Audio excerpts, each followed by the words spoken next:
Hi guys, welcome back. So I hope that you are keeping up the pace with me, and I hope that you are doing the exercises as well, because exercises are the most important thing that is going to help you in this chapter. Now in this part we are going to study indirect substitutions, derived substitutions and substitutions after manipulation. Substitutions after manipulations is also known as Kutur-Putur method. So let's start. Indirect substitution. Now what do we mean by indirect substitution is that we are not substituting for a function which is there in the integral. We are substituting for some other function. Okay, whatever we are seeing, or a part of whatever we are seeing, we assume it to be dx or the differential, and we think that whose differential is this part, which function's differential is this part, and we put that function as t so that we have dt available. So it's again a deliberate dt game. So if the integral of form fx in gx, where gx is a function of the integral of fx, or if it's not even the integral of fx, then we need to put fx as t. For example, let's look here. I have a root x and I have x to the x cube and a cube in the square root. Now the main problem is that I can't have a direct substitution. I can't put anything as t whose dt is available. So what I'll see is that this function is in the denominator is very typical. So let's keep it as it is. So root x, I am saying that root x is my dx. I am saying that my root x dot dx is dt. If I want to do this, what is my t? My t is actually, if this is the function, then my t is x to the power 3 by 2.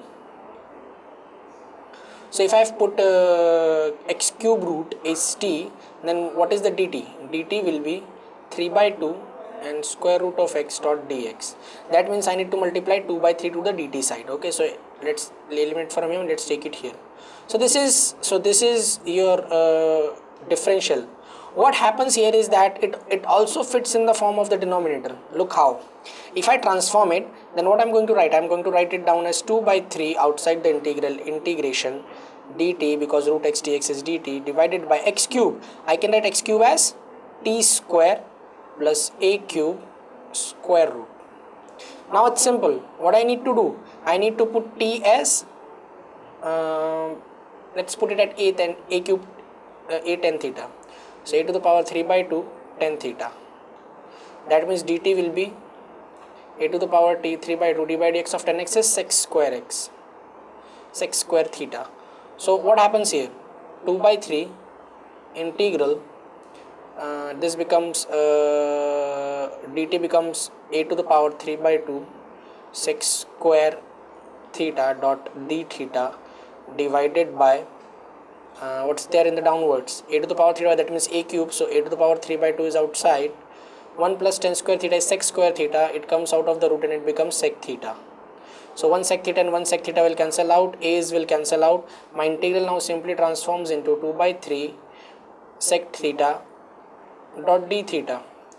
So integration of sec x is log of sec x plus tan x. So 2 by 3 ln sec x plus tan x. Okay, so sec theta plus tan theta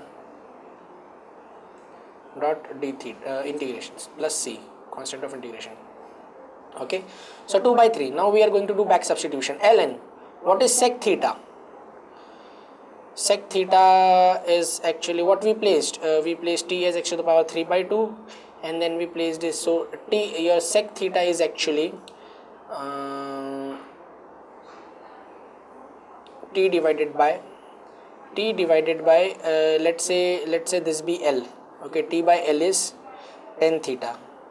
Okay, so 1 plus tan square theta is sec square theta. So 1 plus t by L square, and what is t? T is x to the power 3 by 2. That means 1 plus x cube, x cube divided by L square. L square is, L is what? L is this, so x cube by a cube. Okay, so sec theta is 1 plus x cube by a cube. What is tan theta? Tan theta is actually t upon a to the power 3 by 2. Okay, sorry, this is sec square, so we need to take its root. Okay, and tan theta is x to the power 3 by 2 divided by a to the power 3 by 2. So plus x to the power 3 by 2 divided by a to the power 3 by 2. okay, and then plus constant. So let me check it once again. Tan theta is t upon e to the power 3 by 2 and t is x to the power 3, 6 to the power 3 by 2. Yeah, that's correct. So this is our answer. So you can easily see that we actually substituted something else by taking in our mind, and then we solved the whole question. So let's move to the next part, that is the derived substitution. Now sometimes it is useful to write the integral as sum of two integrals, okay. It's like the reverse of partial fraction.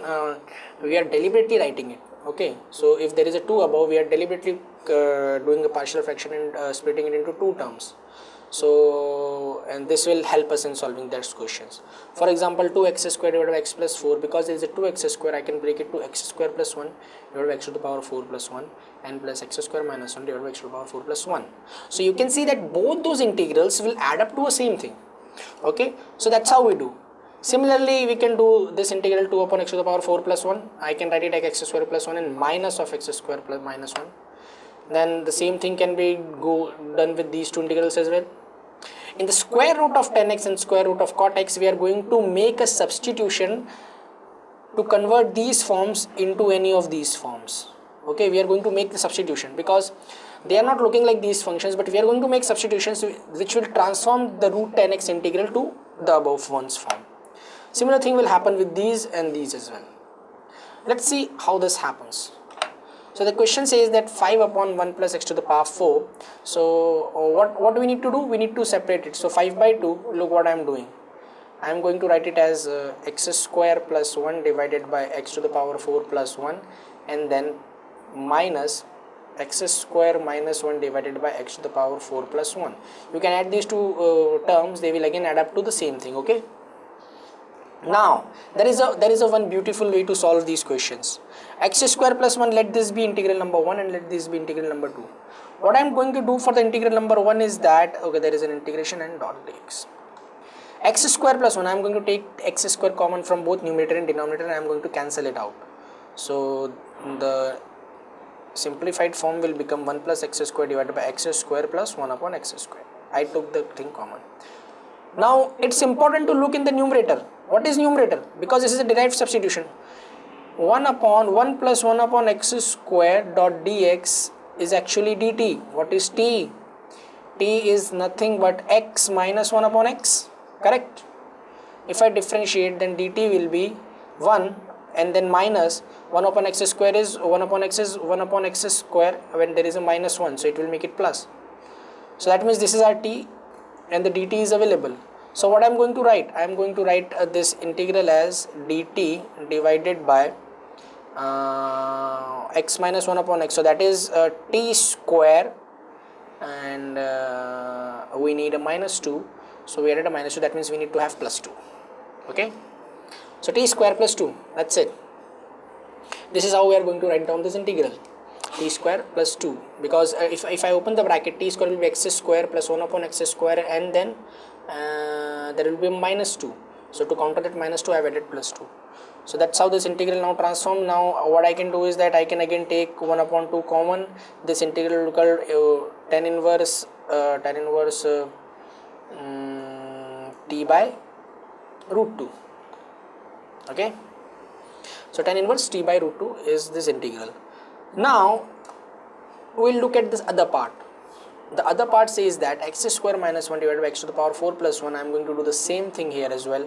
I am going to take x square common and make it eliminate. So 1 minus 1 upon x square divided by x square plus 1 upon x square. Similarly, this is actually integral of x plus 1 upon x. That means my integral, if x plus 1 is t, then the dt is this which is available. That means dt divided by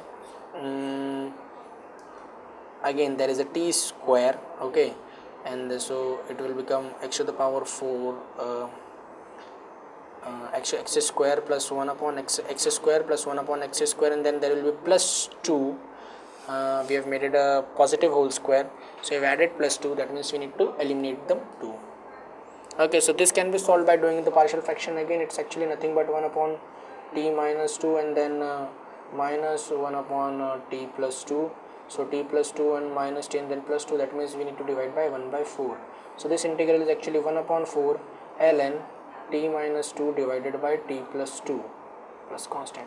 That means both the integrals, now I am going to do the back substitution for t, so both the integrals will become 1 upon 2 tan inverse t. What is t in this case?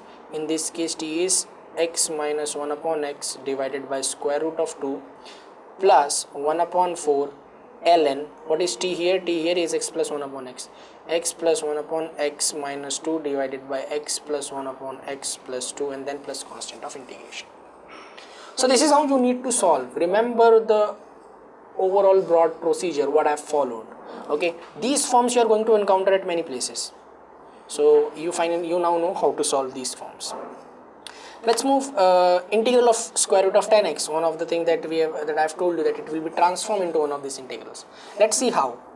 First of all, there is a square root. Square root is not a very good function because it comes up with a lot of implications, with a lot of restrictions. So what I am going to do that in order to eliminate this root, I am going to put 10x as t square. That means d by dx of 10x is sec square x dot dx will actually be 2t dt. Now let's do the substitution. 10x is actually t integral, 10x is actually t square, it will come out of the root into t. Dx is what? 2t into dt divided by sec square. I can write it as 1 plus 10 square, and 10 square will make it 10 to the power 4. That means my integral now transformed into 2t square divided by 1 plus t to the power 4 dot dt. You can now see that I have transformed it into the same integral. I can write this integral as t square minus 1 divided by t to the power 4 plus 1 integral dot dt plus integral t square plus 1 divided by t to the power 4 plus 1. You can see that the 2t square will add up to 2t square plus 1 minus 1 will cancel out. So t to the power 4 plus 1 and t to the power 4 plus 1. Again, you can follow the same procedure. We have reached here. So you can follow the same procedure back here again and you can solve. So this is how we reduce to all those functions which are not directly integrable. We reduce them to such forms as well. So let's move to the next thing, that is substitution after manipulation. It's again the same thing from the previous thing. It's just that it will give us a direct dt. Look how. If this is the form, what I can do is that I know that what is, if I put x to the power n as t, so I know that x to the power n minus 1 dot dx, n x to the power n minus 1 dot dx is dt. Okay, if I put 1 upon x to the power n as t, then I have 1 upon x to the power n plus 1 dot dx as dt, and then there is a minus n outside here as well. Okay, there are these two things that I can do. There are two types of substitutions. I can clearly see that I can form this substitution. Look how. What I am going to do is that I am going to take x to the power n common from denominator. So integral dx x, I am taking x to the power n common from the bracket, 1 plus 1 upon x to the power n. What happens? Integral dx x to the power n plus 1, 1 plus x to the power 1 plus 1 upon x to the power n. That's it. Let's put this thing as t. We got it. 1 plus 1 upon x to the power n as t. What is dt?